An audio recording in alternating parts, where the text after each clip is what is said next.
Il y a un truc qu'il disait avant de mon entourage, c'est « Ah, quand c'est le gouvernement, il n'y a rien qui peut arriver. » La différence entre ceux qui sont riches et ceux qui sont pauvres, les gens qui sont pauvres gaspillent énormément de temps pour sauver un peu d'argent ou faire un peu d'argent. C'est une question que tout le monde devrait se poser. À combien tu estimes une année de ta vie? Et derrière, tu dois regarder le montant qui est en face et comparer les deux. Mais il faut comprendre que dans la vie, tu ne pourras rien obtenir si tu n'investis pas soit de l'argent, de l'énergie et du temps. Et j'aime souvent dire à mes clients ou aux gens qui sont intéressés par le programme, c'est qu'on va vous accompagner à bien faire la première acquisition parce que c'est elle qui va vous setter pour le reste, qui va vous set for life. Beaucoup de gens s'arrêtent effectivement à cette porte, que ce soit l'investissement dans un programme d'accompagnement, que ce soit l'effort d'aller faire cette offre d'achat ou cette visite, que ce soit l'énergie qu'il y a à mettre dedans, que ce soit le déficit de 500 000 $ que ça va leur coûter au début quand ils vont commencer à investir, ils s'arrêtent à ça. Mais c'est parce qu'ils ne regardent pas ce qu'il y a derrière. Est-ce que ça veut dire que maintenant, je n'ai pas des épreuves et que j'ai tout gagné? Bien sûr que non. J'ai un locataire qui était dans un bâtiment tellement sale, sur un 4 logis, qui nous a amené des rats, des souris, des punaises de lit, des cafards. J'ai l'impression qu'il avait démarré un Jumanji.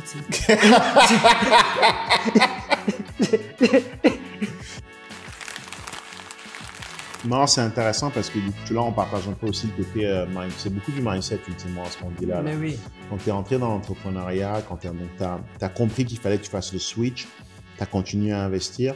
Parle-nous un peu de si tu es confortable de tes différents investissements, comment tu investis, dans quoi tu investis. C'est quoi un peu Julio d'un point de vue immobilier aujourd'hui? D'accord. Alors, moi, je dis souvent que je suis rentré un peu dans l'investissement un peu en gros par hasard parce que j'ai commencé par mon premier achat. C'était un bien un premier achat personnel dans lequel je vivais, c'était à Toronto. Et c'est quand j'ai commencé à acheter là-dedans que je me suis dit, ah, tiens, j'ai commencé un peu à voir les banques, les prêts, les taux d'intérêt, etc., etc. Je trouvais ça très intéressant. Puis j'ai découvert aussi les condofi qui étaient pas très stables et qui, ça monte. Ouais, c'est ça. Et donc j'ai acheté, etc. Donc c'est ça c'était moi à la base. J'ai acheté, c'était à Toronto. Très content. D'ailleurs, j'ai eu un premier souci à la base, c'est que il y avait un broker qui m'a dit c'est un taux fixe. T'inquiète pas, c'est un taux fixe. Finalement, il m'avait crossé, j'ai pas vérifié, c'était un taux variable. Première leçon pour moi, j'ai appris. Bref, c'était variable.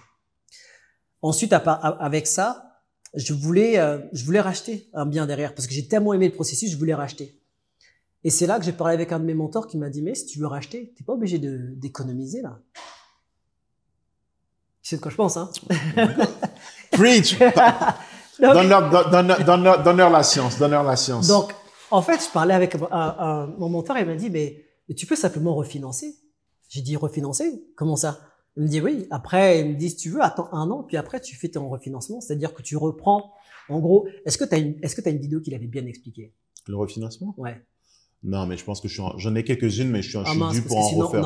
On aurait pu dire aussi de rediriger dans une des vidéos. Non, je n'ai pas, mais je pense que je vais être dû pour en refaire une bientôt parce que on en parle toi et moi avec beaucoup de facilité, mais je pense que la plupart des gens ne savent pas ce que c'est que le refinancement, en fait. Notre défi, tu sais, c'est quoi, des fois? C'est l'éducation, man. Mais même des fois, quand on parle des choses, là, c'est qu'on parle des choses, des fois, c'est un peu technique, c'est l'air naturel. Mais c'est rendu simple. Mais il y a tellement de gens qui m'ont dit, en fait, Armand, t'as dit ça. J'ai pas compris. Ouais. Explique-leur ce que c'est que le refinancement. Prends ton exemple et explique-leur le refinancement parce que ça va aussi permettre à l'audience de comprendre que c'est pas juste de la théorie. Moi, ma mission avec la fabrique, c'est d'aider les gens. J'appelle ça le 5, 4, 3, 2, 1.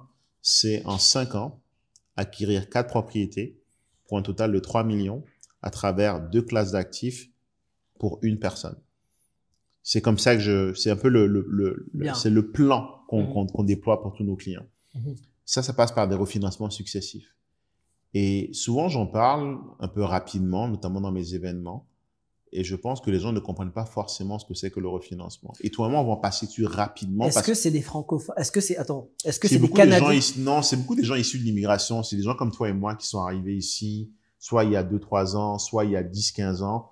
Mais ça part beaucoup du principe que c'est des gens qui n'ont pas forcément eu l'éducation. Ils en ont peut-être entendu parler. D'accord. Mais si tu prends un exemple tangible, ça va leur permettre de réaliser vraiment la puissance de ce que c'est que le refinancement. Pour moi, le refinancement, c'est la 8e merveille au monde. Ouais. La 7e, c'est les intérêts composés, comme disait Einstein. Et puis cumuler derrière.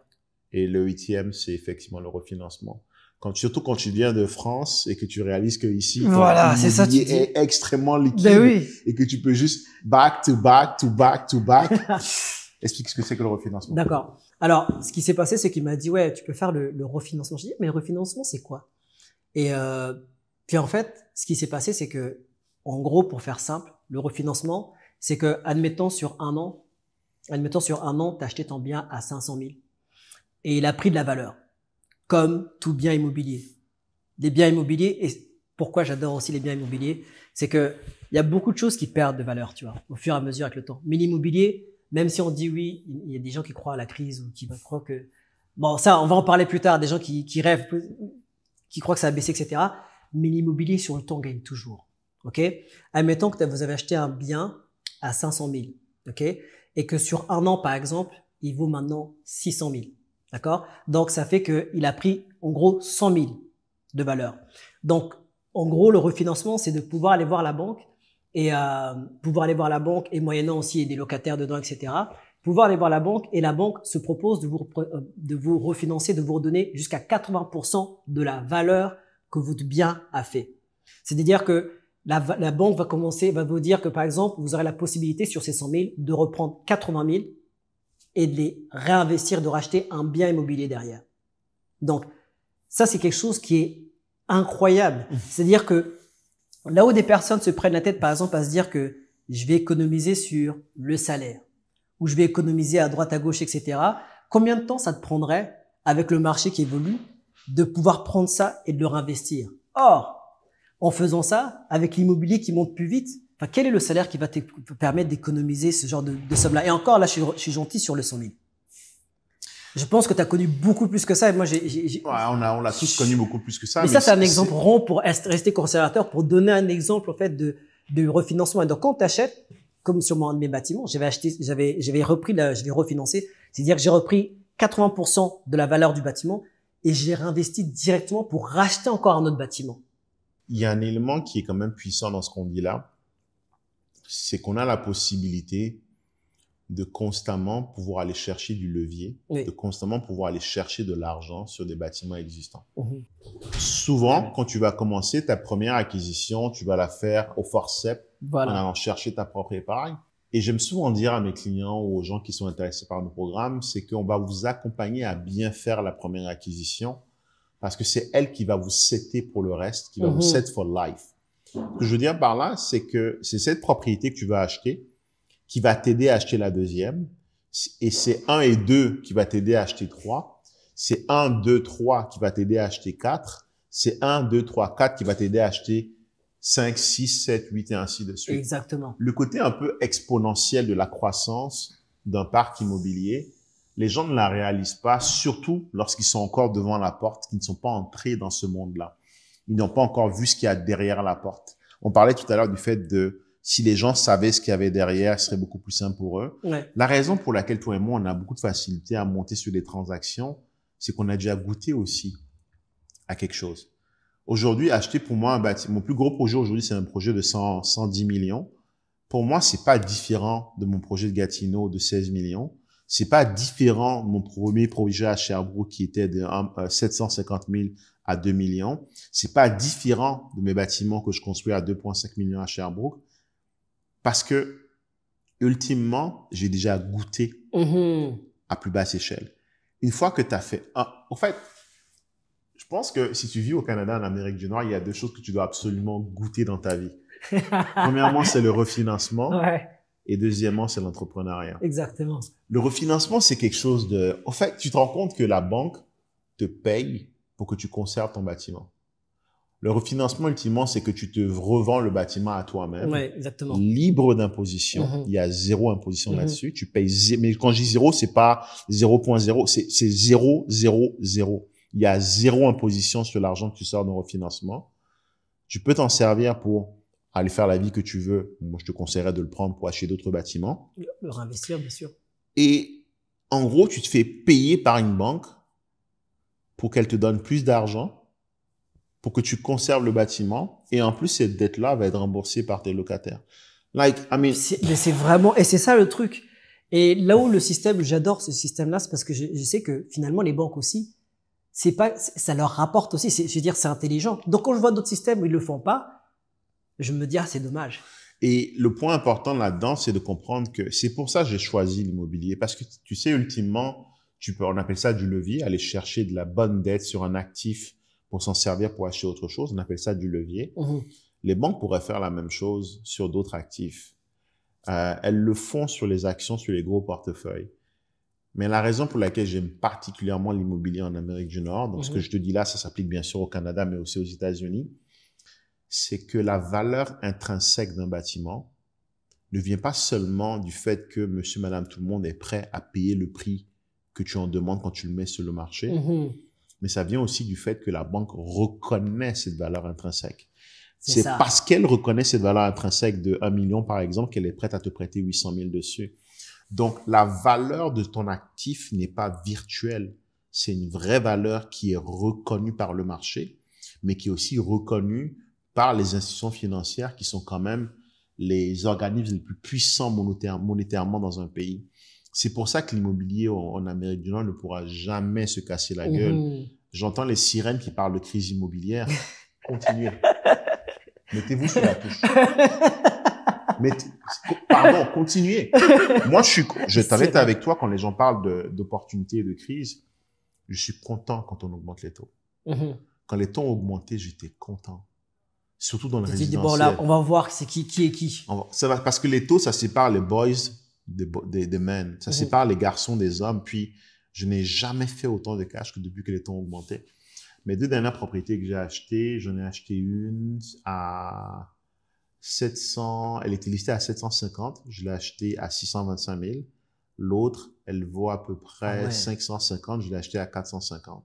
Parce que c'était des conditions de marché particulières où est-ce que les gens ne voulaient pas parce que les taux étaient élevés. Donc, le vendeur a été mal pris avec une propriété où est-ce qu'il n'y avait pas beaucoup d'acheteurs. L'offre et la demande. C'est ça. Une offre, moins d'acheteurs.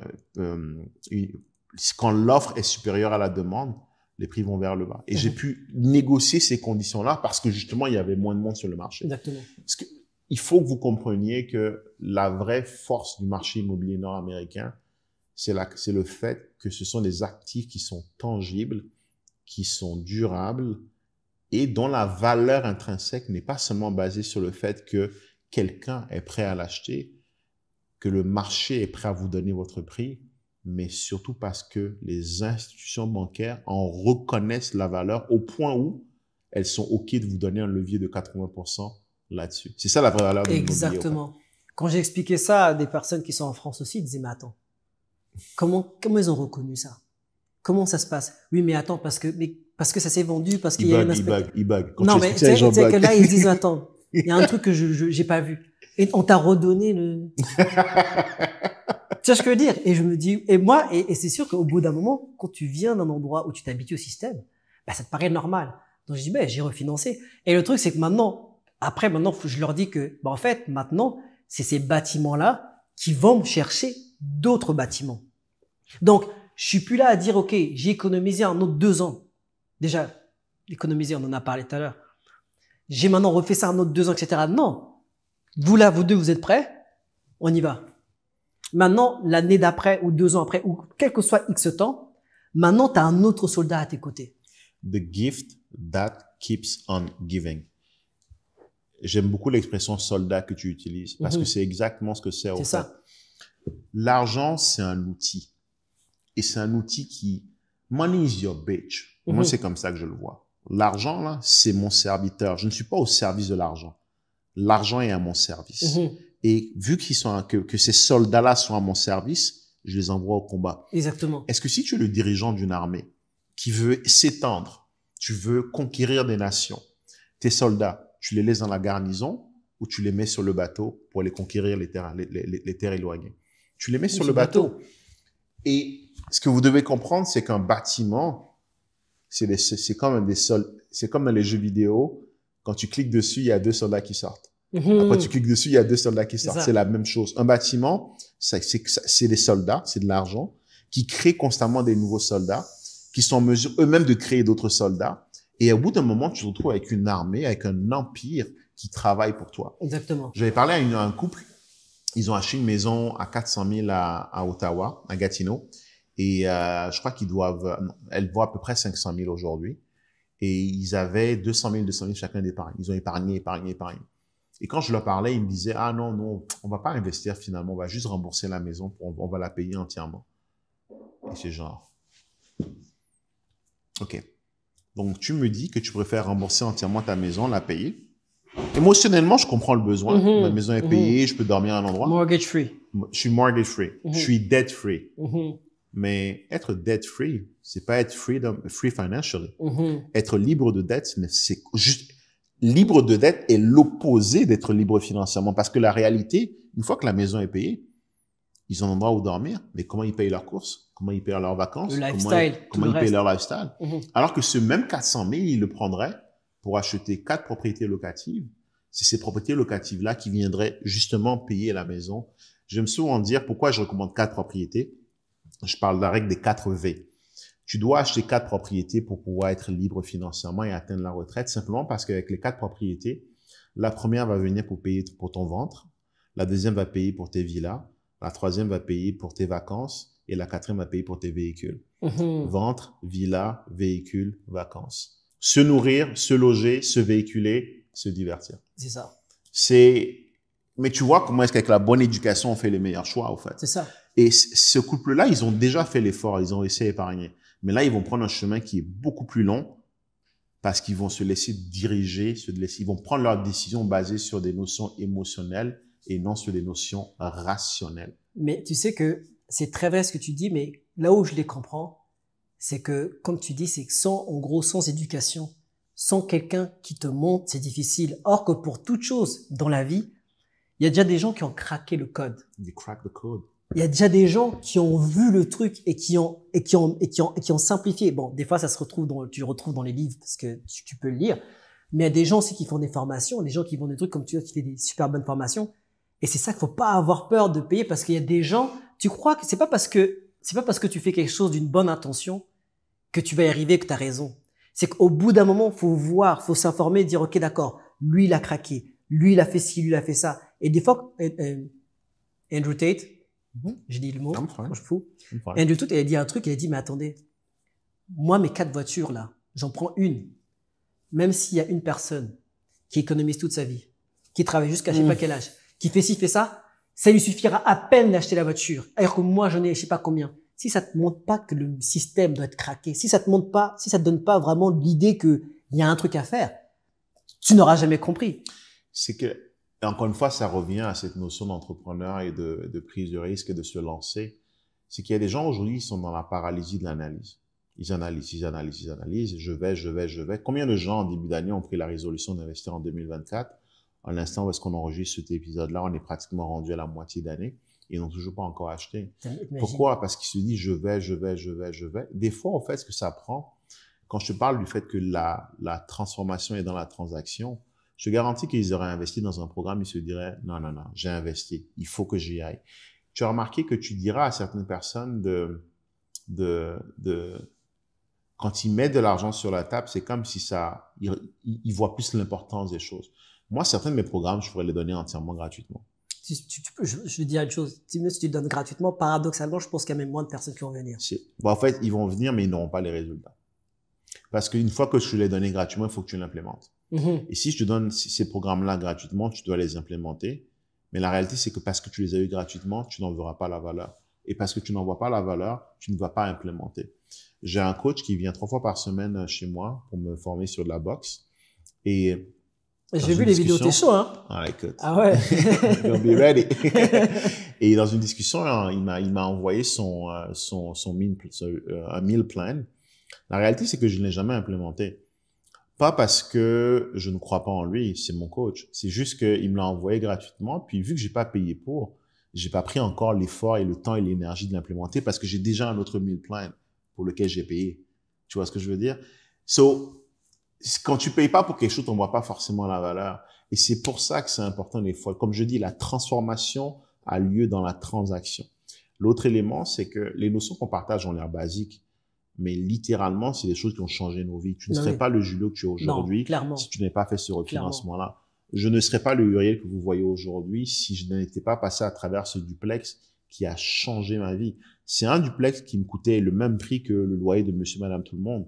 Mais quand je suis arrivé au refinancement, j'étais mort de rire. Je me suis dit, OK, tu viens de me dire que je viens de faire un demi-million en 5 ans en faisant rien du tout, en faisant la même chose que monsieur tout le monde. Et je te parle pas encore du cash flow qui est là-dessus. Ouais, c'est bien encore sûr. une autre conversation. Oui, c'est encore autre chose. Ce qui est dommage par rapport à ce que tu disais, c'est que il y a une phrase qui fait beaucoup de sens qui dit qu'on respecte difficilement ce qu'on a eu facilement, ce qu'on a acquis facilement. Exemple, là on respire tout de suite. On se rend pas compte, tu vois. Mais il y a un ami, par exemple, qui travaille avec des personnes qui leur livrent de l'oxygène. Tu sais, les personnes qui livrent de l'oxygène. Et donc, ils se rendent compte vraiment de l'importance maintenant de respirer, etc. Et des choses, c'est naturel. Et par rapport à ce que tu me disais tout à l'heure, c'est exactement ça. On respecte difficilement ce qu'on a acquis facilement. Et c'est pour ça que si vous avez une épreuve devant vous, vous avez une difficulté, embrace it. Embrasse-la. Embrace the pain. Exactement. Et ça nous amène à un bon segment par rapport à ce qu'on dit tout à l'heure. Donc, là, tu as commencé refinancement, puis on parlera d'entrepreneuriat tout à l'heure. Tu as commencé, tu as refinancé et ensuite? En fait, j'ai refinancé. Et une fois que j'ai refinancé, bah, j'étais vraiment étonné. Je me suis dit, waouh, ça, c'est vraiment quelque chose. Donc, moi, je me suis engouffré dans le système. Combien de fois on peut le refaire? Est-ce qu'il y a des limites? Est-ce qu'il y a des limites en termes de montant, etc. Et donc, mon cerveau commençait à réfléchir là-dessus. Donc, moi, c'est ça que je faisais. Donc, j'avais fait d'abord le refinancement. J'ai acheté grâce au refinancement, mon premier Siplex. D'ailleurs, j'ai une question pour toi. Et c'est une question que les gens se posent en général. Est-ce que ton bien personnel, est-ce que tu le considères comme un investissement ou c'est pas un investissement? Le bien où tu habites, comment tu considères ça? Est-ce que je considère le logement où je vis comme étant un investissement? Oui, dans le sens où la valeur, elle ne cesse d'augmenter. Très bien. Dans le sens où le capital que je rembourse baisse systématiquement. Donc oui, je crée quand même une grosse valeur nette. Donc oui, je le considère comme un investissement. C'est d'ailleurs l'un de mes investissements les plus rentables. Quand je regarde les prises de valeur, c'est le premier bien que j'ai acheté. J'ai jamais déménagé depuis. C'est un bien qui a pris beaucoup, beaucoup en valeur, situé à Montréal, extrêmement bien situé. Donc ouais, je le considère comme un investissement. Mais à la fin de la journée, pour répondre à cette question, la question à se poser est la suivante. Est-ce que ce bien-là te rapporte de l'argent ou bien prend de la valeur chaque année? Parce que, et tu le sais, hein, quand tu commences à investir au début, tu te concentres beaucoup sur certaines métriques comme étant le cash flow, qu'est-ce que ça rapporte. Mais au bout d'un moment, tu comprends rapidement que le vrai gain, le vrai cash que tu fais en immobilier, c'est pas sur le cash flow, c'est vraiment le remboursement de la dette, la prise de valeur. Donc, cette équité que tu es en train de bâtir. Le cash flow, pour moi, c'est une métrique défensive. C'est-à-dire que tu veux avoir du cash flow pour ne jamais être contraint de vendre le bâtiment à un mauvais moment. Tu veux avoir du cash flow pour ne jamais être pris à la gorge. Exactement. Mais en réalité, c'est pas ce qui doit driver ta décision. Ce qui doit driver ta décision, c'est quelle est la prise de valeur que je peux aller chercher sur ce bien-là. Je regarde mes biens locatifs, ceux qui ne sont pas optimisés. Mon cash flow à peu près de 100 à 150 $ par porte. C'est pas avec ça que je vais vivre là. Par contre, chaque année, quand ils prennent un 100 000, comme tu l'as dit, c'est un 80 000 que je peux aller récupérer pour faire plus d'investissements ou pour vivre.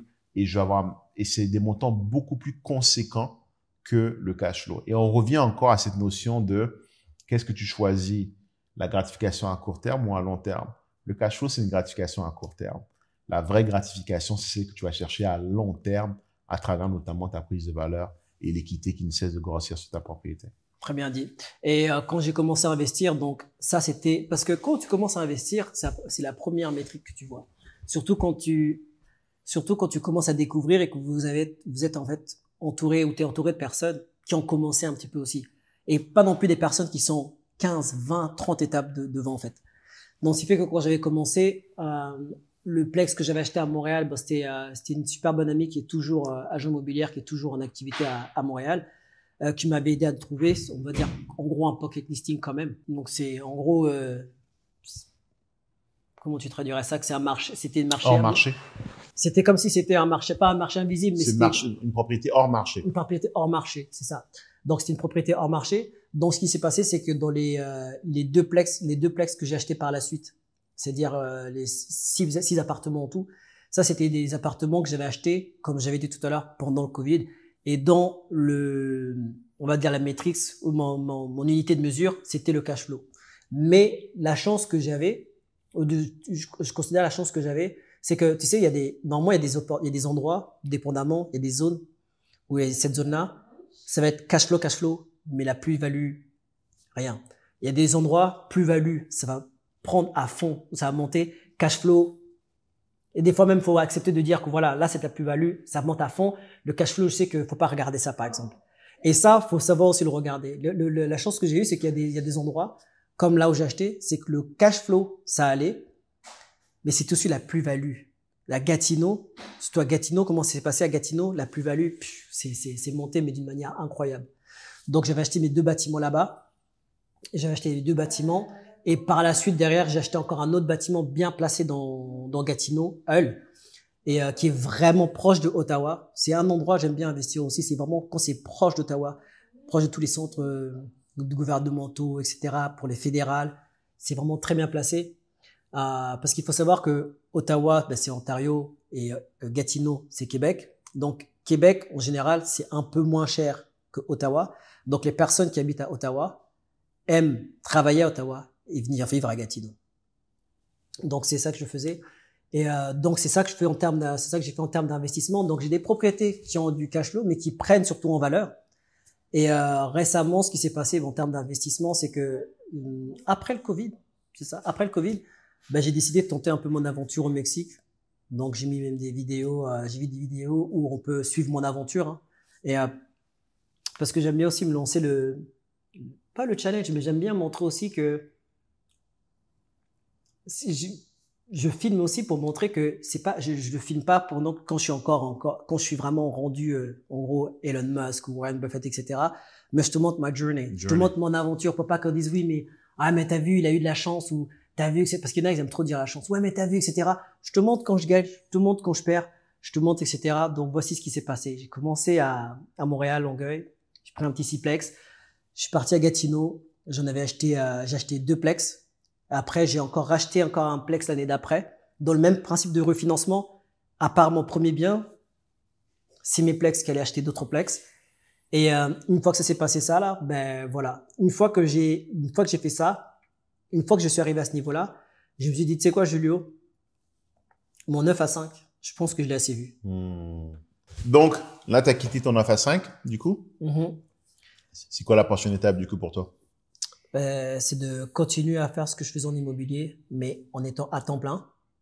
C'est-à-dire qu'avoir un effet en fait, plus non plus être dans l'immobilier 2 heures par-ci, 20 minutes par-là, parce que pour moi, c'est pas une façon de construire quelque chose de stable, d'être sérieux dans quelque chose. Et j'étais plus employé qu'investisseur ou qu'entrepreneur. Or là, mon mindset, il est plus en tant qu'investisseur. Donc le but, c'est de continuer et d'accélérer ce mouvement que je suis en train de faire. Donc pour être plus dans l'investissement, agrandir mon parc et aussi prendre soin de mes investissements, mais grandir plus facilement. C'est-à-dire, c'est que grandir, ça va prendre plusieurs aspects. Grandir en termes de connaissances, parce que plus je suis dedans, plus je vais voir de choses, plus je vais connaître, et plus tu connais, plus tu gagnes. Warren Buffett. Et en termes de connaissances. Et aussi, asseoir un peu cette liberté financière. Ça permettra aussi, c'est une corrélation. Je serai plus à l'aise financièrement. Le but aussi, c'est de pouvoir aussi comme je disais tout à l'heure, c'est de me connaître. Mais me connaître, pas simplement on va dire qui c'est Julio, etc. Mais c'est de pouvoir prendre du temps pour moi pour me dire aussi, là, avec ton 9 à 5, voici comment tu réagissais, voici comment tu donnais ton temps pour le travail. Si jamais on te bloquait pas avec ce travail-là, qu'est-ce que tu ferais de ton temps? Qu'est-ce que tu aimes? Qu'est-ce que tu fais? Et est-ce que tu partiras en vacances? Est-ce que tu prendras 3 mois de vacances à l'année? Est-ce que tu leur as fait ça quand tu avais ton 9 à 5? Non, mais c'est aussi pour ça que tu vas chercher ce genre de vie. En fait, l'effort que tu fais aujourd'hui, c'est pour justement ne pas avoir à le faire demain. Puis on va faire un peu attention, on en a parlé tout à l'heure, mais le mot retraite, pour moi, la retraite, ce n'est pas quand tu arrêtes de travailler.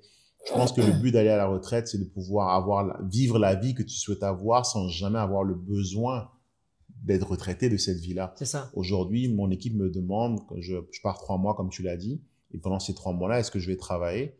Oui, je continue à m'occuper de mes clients, continuer à m'occuper de mes bâtiments, continuer à structurer des transactions à distance. pour moi, c'est pas du travail. C'est ce que j'aime faire. Donc, non, c'est pas une difficulté. Mais ça. ça revient à ce que tu disais tout à l'heure, qui est de dire, la difficulté que tu es prêt à avoir aujourd'hui, c'est celle qui va faire que demain, tu n'auras pas ces difficultés. Par contre, si tu souhaites éviter la douleur aujourd'hui, tu vas l'avoir demain, cette douleur-là. Je crois que c'était le coach de Kobe et de Jordan qui disait, si tu penses que le prix du succès est élevé, attends quand tu vas recevoir la facture du regret. Parce que l'énergie que tu ne mets pas aujourd'hui, l'investissement que tu ne mets pas aujourd'hui, que ce soit en temps, en argent ou en énergie, tu vas le payer demain, en fait. Exactement. Et tout à l'heure, tu me disais qu'il y a des personnes qui trouvaient que c'était dur d'investir, que c'était dur de passer à travers, que c'était dur d'accomplir ce que nous, on accomplit aujourd'hui. La réalité, c'est que vous voulez avoir cette douleur parce que c'est quand tu passes à travers de la douleur que tu te découvres toi-même, que tu repousses tes limites, mais surtout que tu es en mesure de pouvoir supporter des douleurs beaucoup plus compliquées dans le futur parce que tu as élevé ton niveau et parce que tu as extend ta zone de confort. C'est elle qui va te permettre derrière d'être en mesure de pouvoir passer à travers le chaos de façon beaucoup plus calme, collected and with poise. Donc non, moi je pense qu'il faut aller chercher ces douleurs-là. Et tout à l'heure, on avait eu une belle conversation par rapport au fait que certaines personnes trouvent que c'est dur aujourd'hui d'investir. La réalité, c'est que, mettons les choses en perspective. En fait, exactement ce qu'elle me disait, c'est elle me disait que, c'est une amie à moi qui me dit, ouais, mais ma coiffeuse m'a dit que c'est pas le bon moment pour investir, il faut attendre que les taux baissent. En plus, quand tu vas acheter, ça va te coûter un peu d'argent au début. La première chose que je lui ai dit, c'est, est-ce que tu prendrais les conseils de moi sur comment gérer ta coupe de cheveux? Nigga, like, look at this. C'est pas moi qui vais te donner des conseils sur comment gérer ta permanente ou comment faire un dégradé, like. Donc, de la même manière que tu prendrais pas les conseils de ma part sur comment te coiffer, parce que je suis clairement pas la référence, prends pas des conseils de ta coiffeuse sur comment investir en immobilier. Exactement. Sauf si elle a elle-même investi en immobilier, bien sûr. Deuxième chose, c'est par rapport au taux. Ce que j'aime souvent dire, c'est que c'est quand les gens ne veulent pas investir qu'il faut investir. Warren Buffett disait, soyez avides quand les gens sont prudents, soyez prudents quand les gens sont avides. La beauté, c'est que quand les taux sont élevés, personne ne veut investir et c'est là qu'il y a les opportunités. C'est ça. Mes 2 dernières transactions, c'est exactement ce qui s'est passé. C'est des propriétés qui ont dormi longtemps sur le marché parce que les gens ne voulaient pas les acheter parce que les taux étaient élevés et c'est là qu'on fait les meilleurs deals. Troisième point, c'est par rapport à la difficulté liée au fait qu'il y a un peu un effort d'épargne à faire quand tu investis en immobilier. C'est vrai. Mais la réalité, c'est que si tu fais pas cet effort aujourd'hui, tu vas le faire demain. C'est ça. Et en plus, cette propriété sur laquelle tu fais cet effort-là, c'est un effort à court terme. Oui, ça va te coûter un peu plus aujourd'hui, mais sur les 5 ans, la dette que tu vas devoir payer va baisser, donc les mensualités vont payer, tes loyers vont continuer à augmenter, parce qu'on est dans un marché où les loyers vont forcément continuer à augmenter. Donc, ce qui est négatif au début, le sera peut-être les premières années, mais après, ça va devenir du positif. Donc, life is hard. La vie est dure. Changer, c'est dur. Ne pas changer, c'est dur aussi parce que tu vas le payer plus tard. Choisis le dur que tu veux avoir. C'est ça. Mais personnellement, je préfère affronter la difficulté aujourd'hui pour en profiter demain que de fuir la difficulté aujourd'hui et de rentrer dans le mur demain, en fait. Exactement. Donc, il y avait une personne qui me disait ça, qui avait, je sais pas si on en parlait tout à l'heure, qu'il y avait justement une personne qui avait réagi à ma vidéo quand je disais que voilà, ben, écoute, maintenant, j'ai pris du recul par rapport à mon 9 à 5, j'arrête, retraite, tout ça. Puis il disait, oui, mais à quel prix? Mais le truc, c'est que oui, c'est vrai, il y a un prix à payer. Mais ne rien faire aussi, ça a un prix. Ça a un prix. Le coût de l'inaction. Le coût de l'inaction, ça a un prix. Et le truc, c'est que, comme disait, je sais pas si c'est Will Smith qui disait ça, c'est, est-ce que tu veux travailler fort 5, 6 ans, 7 ans et changer le cours de ta vie? Ou est-ce que tu veux rester pareil jusqu'à tes 65 ans et puis ne pas être libre, ne pas faire des choses, etc. Est-ce que c'est un choix? Je ne blâme pas ceux qui ne font pas ce choix-là. Mais c'est pour ça que si jamais vous aviez, c'est pour ça que je fais aussi YouTube. Si jamais des gens avaient des peurs qui sont injustifiées, les mêmes peurs que j'avais, parce que quand je parle des choses sur YouTube, etc., c'est pas pour pointer les autres ou pour pointer ceux qui savent pas faire l'inaction. C'est que moi-même, à un moment donné, j'ai réfléchi comme ça. Et quand je vois comment que je suis passé de l'autre côté, je me dis, bah, c'était ridicule finalement. Ou c'est des choses que si tu travailles le mindset, tu peux passer outre. Ou alors, si je m'abonne à Uriel, ou si jamais maintenant je suis une de tes formations, je vais voir, mais oui, mais c'est tellement C'est absurde. Et c'est ça le but du contenu qu'on crée, c'est de pouvoir montrer aux gens. Moi, j'ai fait des vidéos sur des bâtiments, moi, où est-ce que les gens ont foutu le feu. J'ai parlé de mes difficultés. Ça, ouais. Je parle aussi de mes joies, de mes succès, de mes peines, de mes difficultés. Ce qui se passe, c'est que beaucoup de gens s'arrêtent effectivement à cette porte, que ce soit l'investissement dans un programme d'accompagnement, que ce soit l'effort d'aller faire cette offre d'achat ou cette visite, que ce soit l'énergie qu'il y a à mettre dedans, que ce soit le déficit de 500 000 $ que ça va leur coûter au début quand ils vont commencer à investir. Ils s'arrêtent à ça. Mais c'est parce qu'ils regardent pas ce qu'il y a derrière. Donc, ce que nous, on essaie de faire, c'est de montrer justement ce qu'il y a derrière. Il y a des difficultés, il y a rien de facile dans la vie. C'est sûr. Ce qu'il y a à faire est simple. Les étapes sont connues. C'est ça. Elles sont partout disponibles. C'est pas de la science infuse qui débarque. Non, on n'a pas réinventé la roue d'une manière pour ce qui est des principes. Après, dans la manière de faire, dans l'accompagnement, le fait qu'on vous tienne la main, ça fait une grosse différence. Mais ce qu'on fait est simple et c'est ce qu'on explique sur nos médias sociaux. Si les gens se concentraient sur ce qu'il y avait derrière la porte, je pense que ils prendraient plus facilement la décision d'avancer. Et la réalité, c'est qu'à un moment, tu dois être OK de prendre une chance sur toi-même. Tu dois être OK de te dire, je parie sur moi-même au lieu de parier sur le travail que mon boss me donne. Il n'y a rien de mal à ça, mais la réalité, c'est que si tu ne crois pas assez en toi pour investir en toi, pourquoi est-ce que la vie te ferait assez confiance pour te donner des choses à gérer? Pourquoi la vie te donnerait encore plus? C'est clair. Pour que tu aies plus de ressources à gérer. Si aujourd'hui, tu as déjà du mal à gérer, puis ça me rappelle une parabole dans la Bible, où est-ce qu'un maître, en partant, a donné 1 talent à un de ses serviteurs, 2 talents à un de ses serviteurs et 5 talents au 3e serviteur. Celui qui en a eu 5 les a pris, il les a investis, il les a multipliés par 2, il a ramené 10 talents. Celui qui en a eu 2 a fait la même chose, il en a ramené 4. Et celui qui en a eu un seul l'a enfoui sur la terre. Un talent, c'est drôle d'ailleurs que le mot talent a été utilisé. C'était la monnaie qui s'utilisait à l'époque. Il l'a enfoui sous la terre.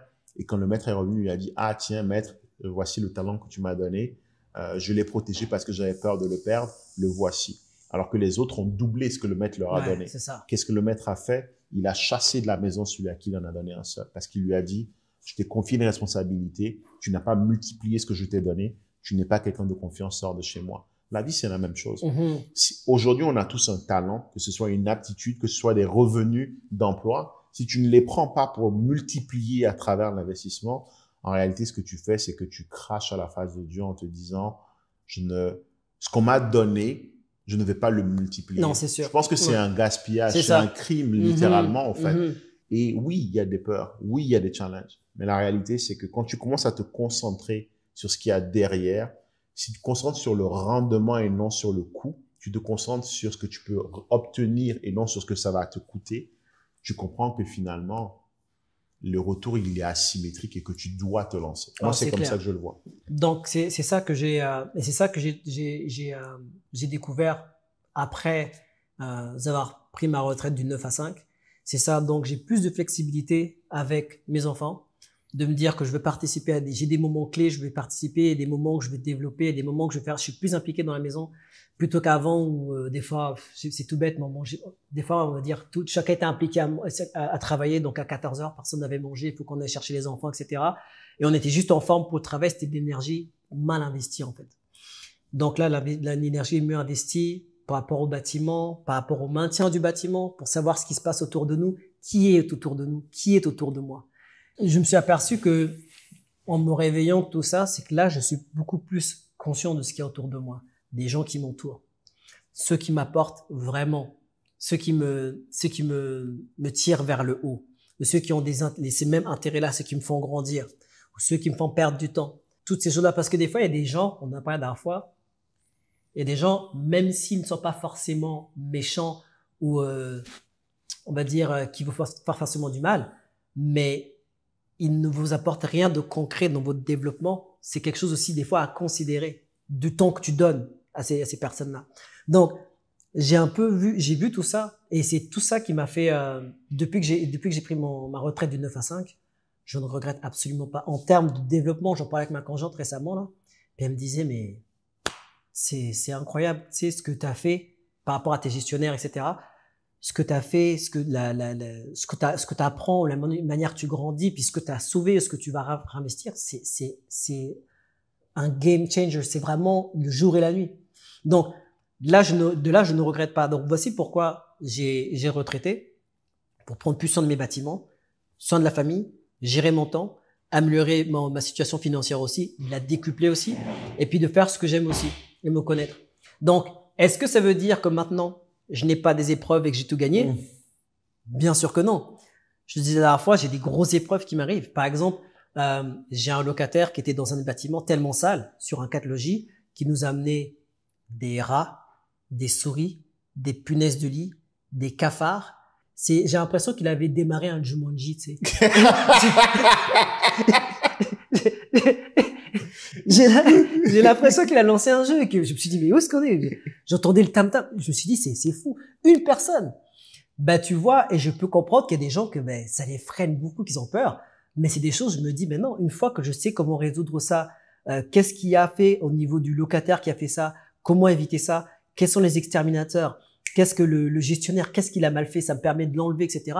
Ça me permet d'améliorer ma structure. Donc oui, est-ce qu'il y a des soucis de trésorerie? On en parlait tout à l'heure, est-ce qu'il y a des soucis de trésorerie? Oui, on va pas dire que, c'est pas maintenant dire que voilà, j'ai tout gagné, etc.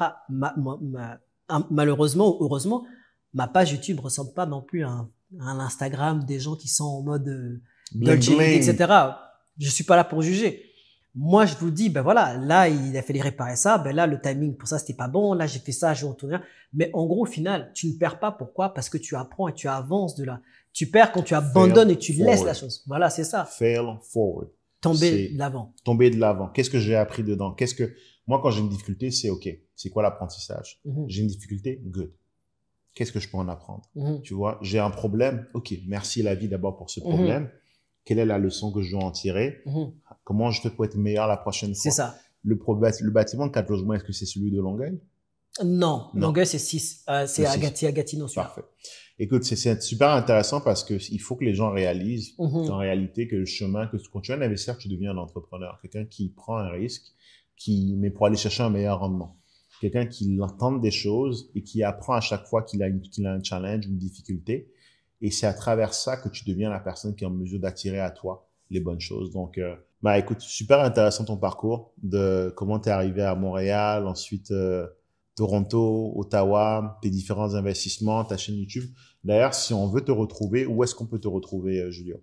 Vous pouvez me retrouver sur YouTube, Facebook et Instagram, Julio Kimfoko Immobilier, c'est tout simple. Venez vous abonner, puis je vous partage mes aventures. Comment est-ce que je fais, en fait, en tant que personne, partie de rien, pour que vous puissiez investir et maintenant atteindre l'indépendance financière. Donc, je vous partage toutes mes expériences et vous pouvez venir vous abonner. Parfait. Si vous avez aimé cet épisode, n'hésitez pas à le partager, à le liker, à laisser un commentaire nous disant quelle est la partie du parcours de Julio que vous avez le plus aimé, mais surtout quelle est la leçon que vous avez le plus retenue de tout ceci. Si vous voulez en savoir plus sur nos programmes, vous trouverez un lien dans la description pour vous inscrire à un de mes événements dans lequel justement je vous partage dans le détail certaines des transactions que j'ai faites, comment je les ai trouvées, comment je les ai financées et comment je les ai accomplies. Et je partage aussi l'ensemble de nos programmes dans lesquels on aide nos clients à pouvoir se bâtir un patrimoine et ce à travers l'immobilier. C'était Uriel en direct de Montréal. Julio, un vrai plaisir. Merci beaucoup. Prends soin de toi. Bye bye. Salut tout le monde.